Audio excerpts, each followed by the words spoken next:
Hey, what's going on? This is Dylan, and I got another video.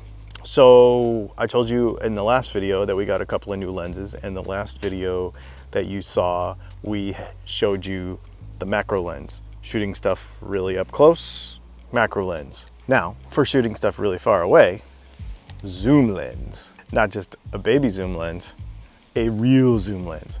So this is the Sigma 150 to 600 millimeter zoom lens. One thing I want to make clear right away, that this is an EF lens. So this is not for the R lenses or for the R cameras, because that's an EOS R. This is an EOS R6. So you have the RF lens mount. This is the old DSLR EF lens mount with an adapter. So if you don't want to use an adapter on the RF stuff, this might not be for you.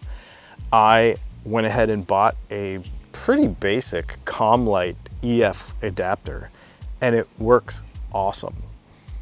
We'll get to the particulars of it in just a minute, but it works pretty awesome. So this is the contemporary lens.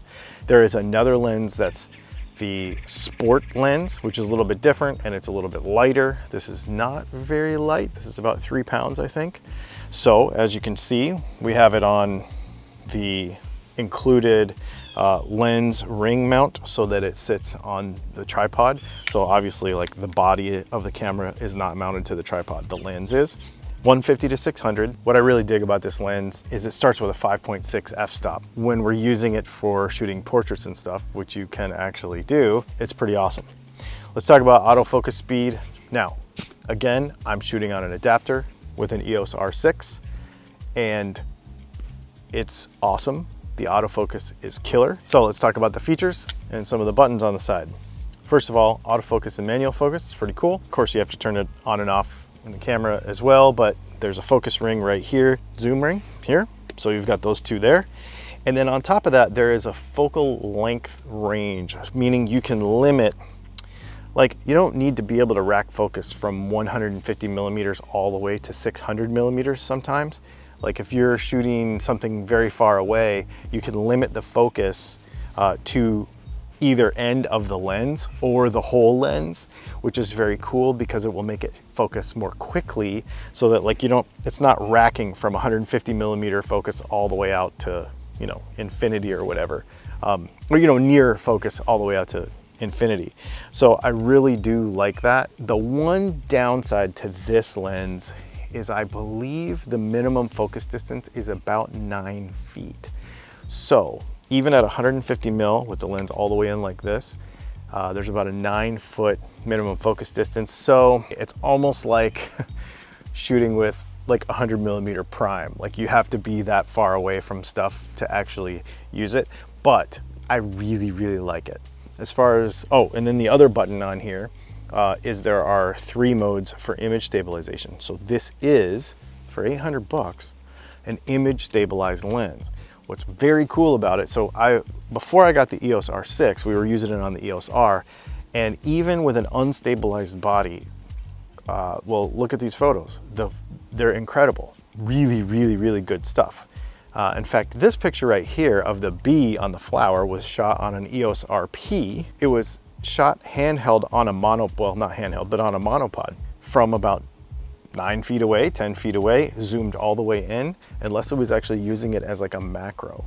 So it's really, really cool. The optical quality is very, very good, especially for an $800 lens. We moved it from the EOS RP onto the EOS R onto the EOS R6. Now this has in-body image stabilization as well as a stabilized lens, and you can almost handhold this heavy lens and still get really good images.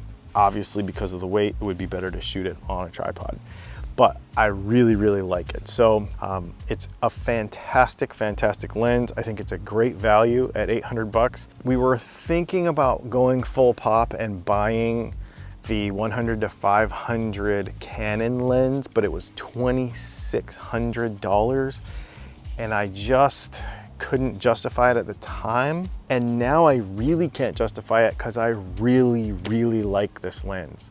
Again, shooting on an adapter, but I really, really like this lens. This adapter was only like $50 or something, so I actually leave it on the lens. We don't take it off and put it in the camera bag anywhere. I just leave it on the lens and pretend that it's part of the lens, so I never have to search for it. This is my only non-RF lens, so it just kind of sits on there so we can swap it back and forth between cameras and stuff. You put this on the EOS R, even with no stabilization, and it's awesome. It's absolutely awesome. I've tried to shoot video with it, but it's a little hard to track video, but the focus is fast enough. It works fantastically. So, besides the weight and having to shoot it on an adapter, I just wanted to share the 150-600 Sigma.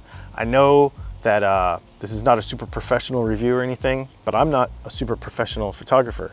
I am a YouTuber. I shoot video 99% of the time.